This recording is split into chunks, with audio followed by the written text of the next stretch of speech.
Proud of our team. Proud of the way they once again, although on a day where we knew we were playing a really good football team, a team over there that's so well coached. They've got a lot of really good players, played really hard, and schematically did a lot of things to make life hard on us. Our guys in that locker room just continue to band together, and when we have to make a play, our guys found a way to complement each side and get another great punt there late by Ryan Wright, and then find a way to get that thing turned over and win another game here at US Bank. Cannot say enough about our home fans. This atmosphere, this crowd, they will us to some of these victories, and I hope that they know and our fans know how important they are for us. We're going to try to win every single one of our opportunities and see how many of these opportunities, in the postseason, hopefully if we're able to qualify and get in, that we could give our fans a chance to continue to do their thing. But just proud of our team. A ton of things that I could do better. Players and coaches, there's a lot for us to go back and take a look at and continue our quest to play our best football here as December gets rolling and on hopefully into January. Kevin, this second straight game where you've had kind of a situation where you've elected to run it to make them use their timeout. Yep. Is there any consideration there of just trying to throw the ball and get that first down, or do you? Yeah, I think there was more to consider than just trying to get them to use their timeouts. I thought their front was a really good front coming in, and I think when you got your heels in the paint of your own end zone, you just ultimately, we'd done such a good job at having played a pretty clean game as far as winning the penalty battle, being +2 turnovers. Our defense, although we gave up a lot of yards, they were very, very good again on third down. I think they held them to 19%, 1 of 6 in the red zone. And then on the flip side, although it was at times a struggle for us offensively, 50% on third down and 3 of 3 in the red zone. So at that point, it's really one of those things where risk-reward, if we felt like there was a real opportunity maybe to push the ball downfield from your own end zone, by all means, I would go for it. I just wanted to make sure, and I thought we had some chances there. We had some hat-on-a-hat type of runs, especially that last toss. We just couldn't quite get everybody covered up to maybe get it out and one first down, get that clock rolling, and maybe we can put it away. But I had confidence in our defense like they've done multiple times this year, finding a way to get that stop, get that ball stopped and not in the end zone. And we were taking a knee again here at US Bank. Why the lull in the offense, which extended throughout the third quarter? Yeah, I think, was hoping to get off to a little bit better start there in the third quarter.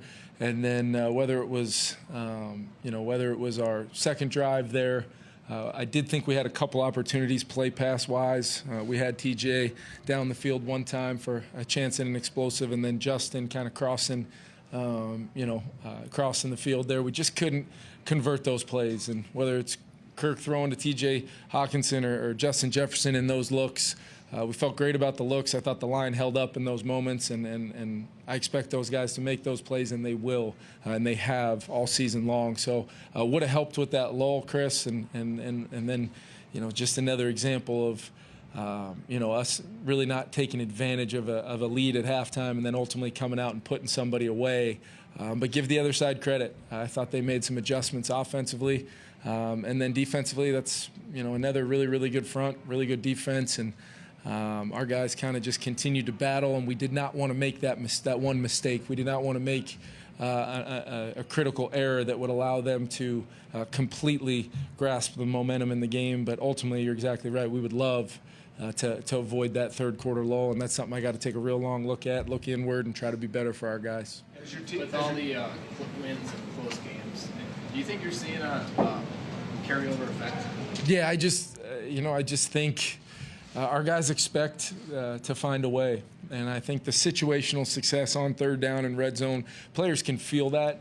Although we feel like at times maybe defensively we're giving up some chunks yardage-wise, or offensively we just can't punch through like we did on that touchdown drive in the fourth quarter. That was just execution by our guys offensively, and then at the end of the game there, defensively, execution, being at their best when we need them to be. And that's kind of been the theme for us this year. I still think it is within us, to be a little bit more consistent, coach a little bit more consistent.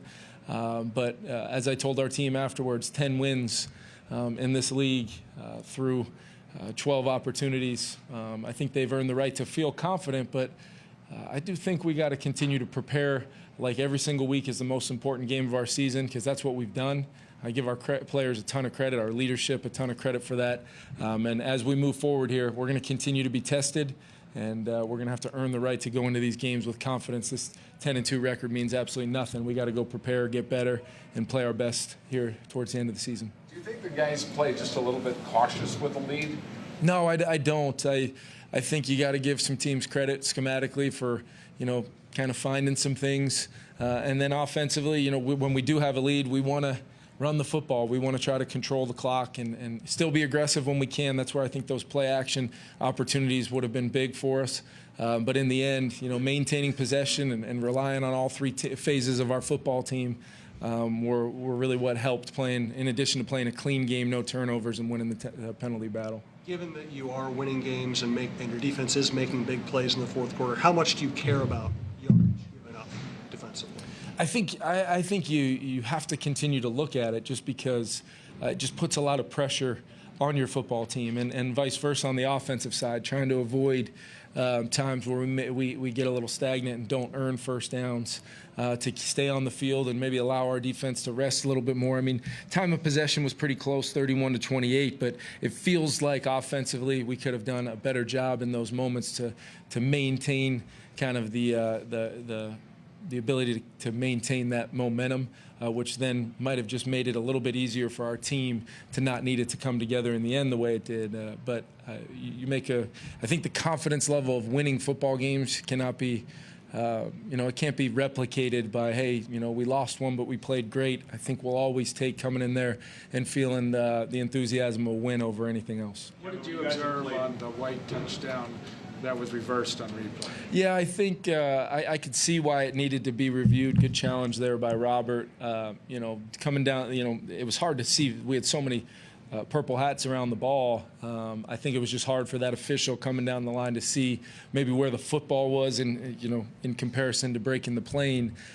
So obviously when they were able to kind of, once the challenge happened and see that he did make it in there, it looked like his body almost, his body was in there regardless of if you could see the football. So it was a good attempt by our guys to obviously somebody trying to quarterback sneak you, and they end up out there, darn near the numbers trying to punch it in. At least the interior guys did their job, and then we rallied, and it's a game of inches at that point, especially to your point about the yards when you're allowing yourself to have goal line stands in those moments. When you guys have had this many high leverage snaps, especially on defense, what does that do for a group to have had this many reps at it as you potentially go to the playoffs here in the next couple of weeks? Yeah, I do feel like we're going to be able to rely on a lot of these experiences, how we've won games, whether it be earlier in the season when offensively going down to win, later on in the games, finding ways situationally to try to manipulate the clock, our players being completely on board with how we're trying to do things, and whether it's us and how we use our timeouts to trying to maybe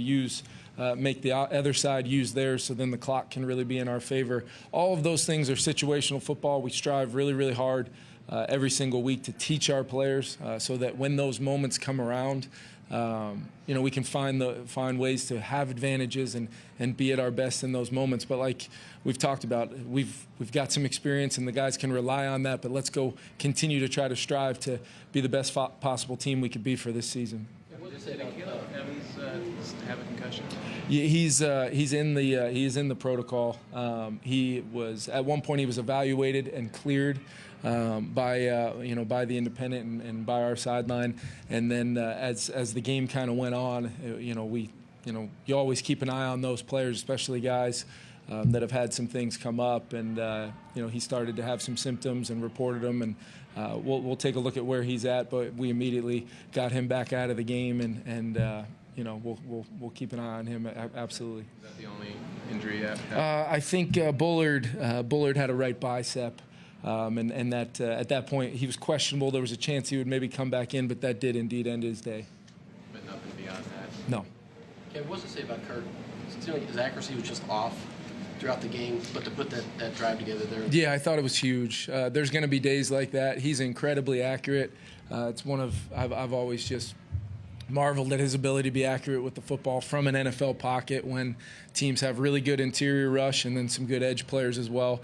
We were doing some things to try to help, give him as much time as possible when we were going to try to push the ball down the field. And it was just one of those days where maybe, whether it was a double move go ball to Justin and we just end up being, right off his fingertips there as he went to the ground in the first half, or like I said, those two opportunities there in the second half. But then what does he do? He comes back and stacks 4, 5, 6 really good plays together, puts pressure on the defense. And then when we had to have it, that 3rd and goal from the 10, to find Justin the way he did. And I mean, that's a far hash, full field throw for a toe tap over on that right side. And that's how you win football games in this league. We don't win this game unless we get that 7 points right there. So give Kirk a ton of credit. He broke down the team after the game, and I believe he said something along the lines of tough times don't last tough people do. He probably said it a heck of a lot cleaner than I just did, but I think that message means a lot for our team, because what that means is we found a way in the end, and we knew it was going to be that kind of game against this team. To get 27 on the board against them and then get that stop in the end, it was good enough to win, but there is a lot that we'll go back on and coach very hard. And the best part is our players will be right. They'll be in first thing tomorrow, ready to get back to work, knowing what kind of challenge we have this week going to Detroit. Going on to that toughness, like with Kirk, I'm sure you don't want to see him taking those hits, but like the slide instead of taking it on his shoulder, like what does that bring for a team though, when guys can see the quarterback sacrificing them? Yeah, there's been countless examples around the league of they get protection when they run, but if it's 3rd and 8, 3rd and 10, 3rd and whatever, Kirk knows he's such a competitor. He's going to go try to get those yards to stay on the field, and I think it did kind of give us a little bit of juice in that moment to flip a situation in a 3rd or longer type situation and go get those yards. I would love to see him be able to get it and get down, as valuable as he is for us. But I think his toughness and his durability over a long period of time really speaks for itself. But as the play caller and head coach, I definitely want to take care of him as much as we possibly can. A lot of guys in there talked about their own feelings of calm in the red zone defensively. Yeah. What do you feel in those situations where it's that stressful, probably? I feel confidence in our guys to execute the call, to continue to communicate at a high level. And when the field shrinks, it's about execution, and it's about tightening up and finding a way to just be a little bit better. Every blade of grass matters down there. Every time you can put your foot in the ground and make a break, every time we can get pressure on the quarterback, force him off the spot, it all works together. No greater moments than I think in that red zone, and it's a great point. And then offensively on the other side, to be 3 of 3 on to get down there on a day where we weren't going to get down there every time we touched it. We knew that, but to get down there and come away with 3 touchdowns, 2 runs, and that huge one by Kirk to Justin, just speaks to our guys' level of execution, being able to finish drives, stop drives, and then ultimately finish the game to find a way to get our 10th win. Thanks, everyone. Thanks, guys.